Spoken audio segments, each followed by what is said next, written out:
बिस्मिल्लाहिर्रहमानिर्रहीम, अस्सलाम वालेकुम। अनकरीब ये टाइम आना था। इस वक्त सूरत हाल ये पैदा हुई है कि इसराइल और रूस की फौजें आमने सामने होने वाली है और मामला बड़ा क्लियर इस वक्त हो चुका है। असल में इसराइल ने प्लान ये किया है कि उन्होंने शाम में करना है एक बहुत बड़ा हमला, और शाम में हमला करने से पहले रूस की फौजों ने इस वक्त हंगामी मिलिट्री एक्सरसाइज शुरू कर दी हैं। उनका डिफेंस सिस्टम मुकम्मल तौर पर हाई अलर्ट है, और अगर कोई भी इसराइल का तैयारा या कोई चीज़ आएगी उनके रडार पर, चूंकि उन्होंने इस वक्त शाम के अंदर हिफाजत का जिम्मा उठाया हुआ है, तो इस सारी सूरत हाल के अंदर वो इसराइल का कोई तैयारा, जेट या उनका जो भी मिसाइल आएगा वो उसको उड़ा कर रख देंगे। इसराइल को इस बात का पता चल चुका है, क्योंकि सूरत हाल इस वक्त ये है कि यमन का महाज इस वक्त इनके कंट्रोल से बाहर है और इसराइल को कुछ करना है। आज सूरत हाल ये है कि जब अमेरिका का मिलिट्री कार्गो शिप उड़ाया है यमन ने, और ये अब तक की सबसे बड़ी डेवलपमेंट है कि अमेरिका का जो फौज का कार्गो शिप था, अगर वो उड़ा दिया है तो फिर इस वक्त कोई सूरत हाल बाकी नहीं बचती इसराइल के लिए कि वो लड़ाई ना करे। अब यूरोपीय यूनियन ने कहा है कि अब हमने देख लिया, इनफ इज इनफ हो गया है। अमेरिका इस खित्ते के अंदर ना तो किंग रहा है, ना वो हिफाजत कर सकता है। लिहाजा पूरी यूरोपीय यूनियन ने फैसला किया है कि वो अपनी एक टास्क फोर्स बना रहे हैं और उसको रवाना कर रहे हैं यमन के अंदर कि वो जाकर हिफाजत करे। यमन ने उधर से पैगाम दिया है कि आप जो मर्जी भेज दें, जो मर्जी हिफाजत करने के लिए चीज़ें भेज दें, अगर कोई माल इसराइल में गया तो हम आपकी और आपके जहाज़ों की और आपकी फोर्सेस की इंड से इंड बजा देंगे, और जो हम इस वक्त अमेरिका का हाल करें वो आपका हाल करेंगे। इन्होंने साफ लफ्ज़ों में कहा कि अमेरिका के साथ जो हशर हो रहा है, वो अपना फौजी कार्गो शिप नहीं बचा सका, तो आप किस खेत की मूली है। लिहाजा इस मामले पर इसराइल के लिए परेशान कुन मामला ये है कि उसको ईरान को, क्योंकि वो कहता है कि ईरान ने इस हमले के पीछे पूरा भरपूर किरदार अदा किया, और आज तो जो हमला हुआ है उसमें तो क्लियरली नज़र आ रहा है कि अमेरिका का डिफेंस सिस्टम बीट हुआ है। और डिफेंस सिस्टम बीट होने के साथ आप अंदाज़ा कर लीजिए कि उनको अंदाज़ा ये हो चला है कि अब ईरान को जवाब देना पड़ेगा। उन्होंने शाम में हमले का फैसला किया है। शाम में ईरान ने कहा है रूस को कि आपकी फ़ौजों का मुकाबला होना चाहिए, और इस सारे मामले पर इसराइल के खिलाफ एक बड़ा महाज क्लियर खड़ा होना चाहिए। आप जानते हैं कि रूस की और इसराइल की काफ़ी अरसे से अब लड़ाई होती नज़र आ रही है। वैसे तो बड़े दोस्त थे, आप सोच लें कि 16 लाख इस वक्त इसराइली वहाँ पर मौजूद है। प्रॉब्लम ये पैदा हो रही है कि अब इसराइल के लिए एक नया दुश्मन पैदा हो गया, और वो है रूस। और दोनों ने अगर इस दफ़ा आमना सामना उनका होगा, यानी उनकी फोर्सेस और इनकी फोर्सेस भी हुई, तो बहुत तगड़ा मुकाबला होगा। देखने वाला होगा कि मामला किस तरफ जाता है। इसराइल को परेशानी ये है कि 14% डुअल नेशनैलिटी रखने वाले, दोहरी शरीयत रखने वाले इसराइल के अंदर से वापस चले गए हैं, और उनमें अक्सरियत रशियंस की है जो रशिया से आए थे इसराइल में, और वो छोड़कर चले गए हैं। 80% के करीब, 80 से 85% के करीब उनकी मेन सिटीज़ की भी टूरिज्म ख़त्म हो गई है। ये वो लोग हैं जो मुकद्दस इबादत के लिए वो कहते थे हमने आना है, हमारी वहाँ पर बड़ी मुकद्दस मकामात हैं, हमने इबादत करने के लिए आना है, हमने ये चीज़ें करनी है, वो करनी है। वो कहते थे हमने इस मकसद के लिए आना, और वो पूरी दुनिया से आते थे। अब वो लोग भी नहीं आए। आप वो तो छोड़ ही देना कि इलात और बाकी जगहों पर वो तो 100% ऑलमोस्ट टूरिज्म ख़त्म हो चुकी हुई है, लेकिन ये जो बाकी आते थे लोग वहाँ पर आकर इबादत के घर से और तमाम चीज़ें, वो भी ख़त्म हो गया है। अब प्रॉब्लम ये है कि जो रशिया के लोग थे वो भी काफ़ी तादाद में अब रशिया जा चुके हैं, यानी लाखों के हिसाब से। आज से पहले कभी ये काम नहीं हुआ। रशिया में लोग चले गए वापस, अमेरिका चले गए। अब इन्होंने काम ये किया है कि रशिया का असल में प्रेशर आ रहा है। देखिए, रशियंस जो नेशनैलिटी रखते हैं उनको ये बात अच्छी तरह बताए कि जिस दिन इसराइल की और रूस की लड़ाई होगी तो उनमें से रशिया तो किसी सूरत अलाउ नहीं करेगा। उनको सवाल ही पैदा नहीं होता कि वहाँ पर जाकर वो लड़ाई करें। रशिया तो आप सोचिए, उन्होंने आज पुतिन ने ये बात कह दी है कि अमेरिका का अलास्का वाली साइड जो है, उन्होंने कहा है कि ये तो असल में हमारा इलाका है, और आज उन्होंने क्लेम कर दिया है। यानी अब वो लड़ाई करें कि हमने वो इलाका लेना है, तो वो तो किसी ज़रूरत नहीं छोड़ने वाले। तो इस सूरत हाल में आप सोचिए ज़रा, 16 लाख के करीब जो रशियंस हैं जो यहाँ पर मौजूद है इसराइल में, उनका क्या बनेगा। बड़ी डेवलपमेंट ये होगी। लेकिन इस सारे मामले पर अब इसराइल और रूस आमने सामने है। उनका डिफेंस सिस्टम वहाँ पर तैनात हो चुका है, और इन्होंने मिसाइल वहाँ पर मार रहे हैं। मिसाइल ये मारेंगे तो उन्होंने सबसे पहले स्ट्रेटजी ये बनाई है कि हमने इनके मिसाइल रोकने हैं, और ये भी पॉसिबिलिटी है क्योंकि देखिए बशारुल असद की हुकूमत ने खुद एग्रीमेंट करके रूस को बुलाया था यहाँ पर उनकी हुकूमत बचाई। अमेरिका तो बगैर एग्रीमेंट के रह रहा है और वो बार बार कह रहा है। और दूसरी सूरत हाल ये है कि शाम के अंदर अमेरिका की मिलिट्री बेसिस पर तीसरा हमला आज हुआ है। अमेरिका पर इराक में शदीद हमला हुआ था, अब उन पर गल्फ ऑफ अदन में, रेड सी, यानी हर जगह पर अमेरिका पर हमले हो रहे हैं। और इसराइल को ये बात लग रही है कि ये तो नाअहल निकम्मे लोग हैं, ये मेरी हिफाजत क्या करेंगे। खुद अमेरिका इस जंग में आकर बुरी तरह फंस चुका है। देखिए इसराइल के पास इस वक्त जो टेक्नोलॉजी है, याद रखिएगा रूस के पास काफ़ी हद तक इससे बेहतर टेक्नोलॉजी है। आप सोचिए ज़रा कि हमास की लीडरशिप गई थी 2 दिन पहले, उन्होंने जाकर रशिया के अंदर एक बड़ा विजिट किया है। अब रशिया को इस बात का अंदाज़ा है कि उन्होंने किस तरह हिफाजत करनी है, मुसलमानों के साथ ताल्लुकात कैसे बहाल करने हैं, उनके पास ऐसे हैं लड़ने वाले। आप सोचिए ज़रा कि पुतिन ने ये बात कह दी है कि जैसे ही इस सारी सूरत हाल में उसने कहा कि आप लोग आएँ, आकर लड़े यूक्रेन में मेरे साथ, और मैं आपको घर, पैसा, सारी चीज़ें, पासपोर्ट तक भी दूंगा। तो आप ये सोचिए ज़रा कि आने वाले वक्त के अंदर जब ये मामला हो जाएगा, जब उसकी इजराइल के साथ लड़ाई हो जाएगी, तो फिर क्या होगा। वो कहेगा कि ठीक है, मुसलमान तो बहुत बड़ी तादाद के अंदर जाएंगे रूस और उनको जाकर कहेंगे कि हमने आपके साथ मिलकर लड़ना है। देखिए यूक्रेन के मामले पर कोई आए या ना आए, वहाँ पर भी जाएंगे। लेकिन जब इसराइल का मामला होगा, लड़ाई होगी, और उसके बाद पुतिन ऐलान कर देगा कि ठीक है आप आए। आप सोचें कि बगैर नेशनलिटी के लोग तो तैयार बैठे हुए हैं, पूरी दुनिया के अंदर मुसलमान तैयार बैठे हैं। वो तो बार बार कहते हैं कि कोई मौका मिले। उस वक्त आप सोचिए ज़रा, जब ये ओपनली कह देंगे सारी दुनिया को क्या है, तो फिर क्या होगा। इसराइल जो मर्जी करे, यहाँ से लड़ाई का आगाज़ उनका हो जाना है शाम के अंदर। और शाम के मुतालिक जितनी हदीस है कि असल अखाड़ा मैदान तो सजना ही यहाँ पर है। आज सूरत हाल ये पैदा हुई है कि ये 3 जो ऑफिसर्स आपकी स्क्रीन पर आ रहे हैं, ये बड़े की ऑफिसर्स थे इसराइल के, और ये आज मारे गए हैं। अब इनके मारे जाने के बाद इसराइल के अंदर शदीद गुस्सा। वैसे तो उनके लोग बहुत ज़्यादा बड़ी तादाद में मारे गए, लेकिन ये जो लोग मारे गए हैं इस पर पूरा इसराइल इस वक्त अफसुर्दा है।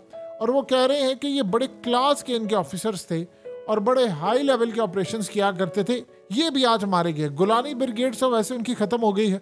इसराइल को अब तक का जो एज है सबसे ज़्यादा, वो है सिर्फ एयर स्ट्राइक का। अगर रूस ने यहाँ पर उनके एयर स्ट्राइक को, कैपेबिलिटी को पूरी तरह तबाह कर दिया शाम के अंदर, तो सबसे बड़ा मज़ेदार काम ये हो जाएगा कि इसराइल की ग्राउंड पर ताकत हम सब ने देख ली है कि वो फेल हो गई है और वो हमास से लड़ाई करने के मूड में नहीं। और हमास ने रूस के साथ अपना कोलैबोरेशन किया हुआ है, यानी वो वहाँ पर जाते हैं, बातचीत करते हैं। तो ये बात रूस को पता है कि इस वक्त सेंटीमेंट पूरी दुनिया के अंदर क्या। असल में वो हर उस ग्रुप को सपोर्ट करते हैं जो अमेरिका के खिलाफ लड़ता है। अब अमेरिका के खिलाफ आहिस्ता आहिस्ता उनको अब इसराइल के खिलाफ भी उसी तरह लड़ना पड़ेगा। और आप ये देखें कि इस वक्त उनको इस बात का अच्छी तरह अंदाज़ा है कि पूरे खित्ते के अंदर इन्होंने तबाही मचाई है। सोचिए ज़रा, यमन ने न चाइना का ना रशिया का अभी तक कोई भी जहाज़ तबाह नहीं किया, क्योंकि उनके साथ बड़ी अच्छे टर्म्स है। लेकिन एक बड़ी अजीबोगरीब चीज़ हुई है कि रशिया और चाइना के रेड सी से जाने वाले जो शिप हैं, उन्होंने यहाँ से इसराइल के लिए माल भेजना बंद कर दिया।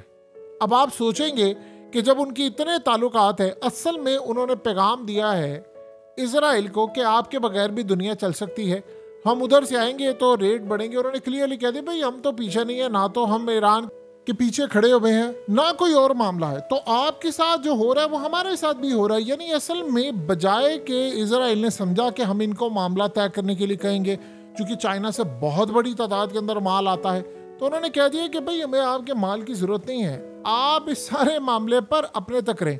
सो इस वक्त इसराइल की जो पोजीशन है वो इतनी ज़्यादा वीक हो चुकी है कि अब उसने अगला टारगेट बनाया है रूस को। देखिए एक बात तो ज़हन में रखिए, ये जो एक्यूरेसी है यमन के हमलों की, जब पिछले काफ़ी अरसे से, अगर इसका आपको क्रेडिट देना है, चाइना को दे, रशिया को भी दे। रशिया ने ईरान को सैटेलाइट दिया था और उसके बाद ईरान की हमलों की जो एक्यूरेसी है, कैपेसिटी है, वो बहुत ज़्यादा बढ़ चुकी हुई है। और जिस तरह देखिए इसराइल ने एक बहुत बड़ी जंग छिड़वा दी। और आप जानते हैं जिस तरह, अब तो पहले कहा करते थे दुनिया, और नहीं जी इसराइल नहीं, वो उसका पूरी दुनिया उसके कंट्रोल में नहीं है, वो मैनेज नहीं करता, वो फलाना नहीं करता। अब तो आपने देख लिया ना कि किस तरह अमेरिका बीगी बिल्ली बना हुआ है और यूरोप की बहुत सारी कंट्रीज जो है वो कैसे इनका साथ दे रही हैं। अगर वहां पर इलेक्शंस का खतरा ना होता उनको, तो आप देखते खुलकर ये सारे हथियार देते। उन्होंने इसलिए कहा कि भाई वहाँ पर इलेक्शन होने वाले बहुत सारे ममालिक में, यूरोप में, तो लिहाजा हमने ऐसी कोई पोजीशन अपनी रखनी नहीं है। अब जाकर जो सूरत हाल हो रही है वहाँ अगर ये नाकाम ना होते, यानी अमेरिका और यूरोप और ये सारी ताकतें नाकाम ना होती, तो आप देखते कि उसके बाद इसराइल के लिए पोजीशन कितनी ज़्यादा स्ट्रांग होती। ये तो सारे चढ़ दौड़ते। अब वो देख रहे हैं कि ये रशिया जा रहा है मुसलमानों के करीब, और आज नहीं तो कल इन्होंने वहाँ जाकर अपना डेवलपमेंट का पूरा प्रोग्राम रखना। आप सोचिए ज़रा कि रशिया और चाइना वो ताकतें हैं जिन्होंने खुलकर कहा कि फ़लस्तीन के इंडिपेंडेंट रियासत हस सूरत काबिल कबूल है। एट दी एंड आपको जो सिनेरियो नज़र आएगा लड़ाई का, उसमें ये सूरत हाल होगी जैसे बशार अल असद की हुकूमत बिल्कुल आखिरी दम तक। इजराइल ने काम ये किया था कि उस दम को ख़त्म करने के लिए इन्होंने अमेरिका को भेजा और उसकी हुकूमत गिराकर इन्होंने इस वक्त तक फतह कर चुके होना था, क्योंकि वो इलाका भी ये कहते थे हमारे मुकद्दस मकामात में आता है, तो पूरा शाम इन्होंने लेना था। प्रॉब्लम ये पैदा हुई कि शाम में चला गया रूस ने वहाँ पर जाकर अड्डा बना लिया और वहाँ पर उन्होंने बशार अल असद की हुकूमत को गिरने से बचाया। अब मामला ये है कि उसको ये लगा इसने मुस्लिम हुकूमत को गिरने से बचाया है, और ऑलरेडी रशिया और चाइना ये बात कह चुके हैं कि हमने फ़लस्तीन की रियासत किसी सूरत गिरने नहीं देनी।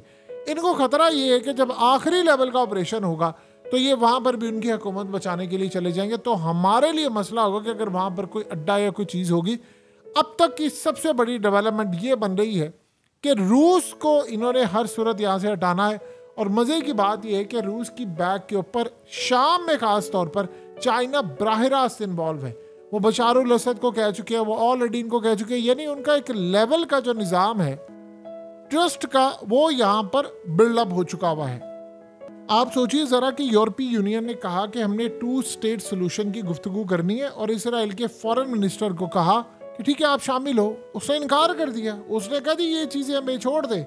यानी आप ये सोच लें कि इस वक्त सबसे बड़ा प्रॉब्लम ये हो रहा है कि जो लोग कैदी हैं वहाँ पर, वो इनको कह रहे हैं कि मुसलमानों के साथ आप डील कर लें, इस लड़ाई को ख़त्म कर दें, बजाय कि वो लड़ाई ख़त्म करने के वो हर रोज़ कोई ना कोई एक नई डेवलपमेंट लेकर आ रहा है। देखिए अगर तो इन्होंने रूस के साथ डायरेक्टली अपनी लड़ाई कर ली, कोई ऐसी तैयारा कोई फलाना कोई चीज़ ऐसे डायरेक्टली इनके साथ लड़ाई होगी। आपको पता है कि हालिया इसराइल ने तकरीबन 10-12 मिसाइल फायर किए थे, उन मिसाइल्स को रूस ने तबाह कर दिया था शाम के अंदर। ये बात इसराइल से हजम नहीं हुई कि पहले वो मिसाइल फायर करता था और उसके बाद मामला डिफरेंट था। अब उन्होंने मिसाइल फायर किए तो रूस ने उसको रोक दिया। ये बात आज तक इसराइल से हजम नहीं हो पाई। अब उनको ये लग रहा है कि हम अगर ये स्ट्राइक करते हैं, और ये रूस का भी बड़ा टेस्ट है कि जब इसराइल ने शाम के अंदर करना है और अगर वो वहाँ पर रोकने में कामयाब होता है तो शाम के अंदर तो ईरान के कमांडर्स और जर्नैल हालिया मारे गए हैं।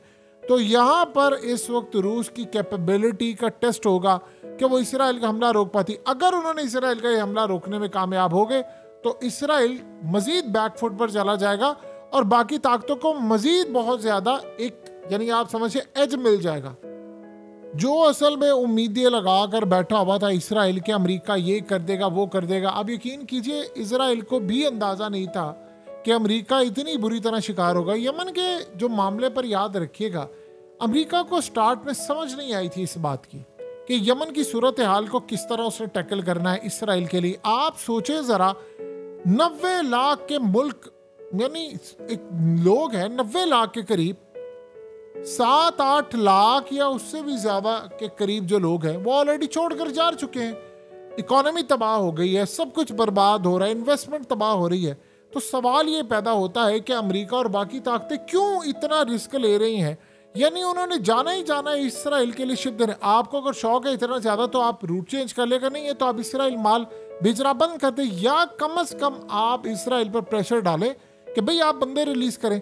वो किसी तरह कोई काम करने को तैयार नहीं। तो यमन ने तो क्लियरली कह दिया, उसने कहा कि हमने इसराइल को नहीं छोड़ना। असल में पहले हो ये रहा था कि यमन मिसाइल पर मिसाइल मारा था जो इलाज जाकर लगते थे। उसके बाद तय ये हुआ कि वहाँ का महाज जो है वो हिजबुल्लाह संभालेगी, हिजबुल्लाह के साथ हमास संभालेगी, फिर ईरान शाम से और रूस इस सारी सूरत हाल को इधर से शाम से मैनेज करेगा। तो यमन अपना फोकस सारे का सारा शिप को तबाह करने में लगाएगा। अभी सूरत हाल ये है कि बहुत सारे जो शिप आते हैं वो लाइनों में लगे होते हैं रेड सी के अंदर, उनकी चेकिंग होती है और जिनको यमन के हौसी जाने की इजाज़त देते हैं बस वही जा पाते हैं। तो इस वक्त सूरत हाल ये है कि रूस के साथ लड़ाई इनके मफाद में नहीं है, लेकिन अगर इन्होंने कोई स्ट्राइक करने की कोशिश की तो रूस की कैपेबिलिटीज का सही मायनों में एक बड़ा टेस्ट होने जा रहा है कि इस टेस्ट के बाद वो कितना पास होते हैं और कितना फेल होता है उनका सिस्टम। हालिया तो उनके सिस्टम में बड़ी कामयाबी दिखाई, लेकिन अमेरिका के मुकाबले में अब देखना यह है कि उनका सिस्टम कितना काम करता है।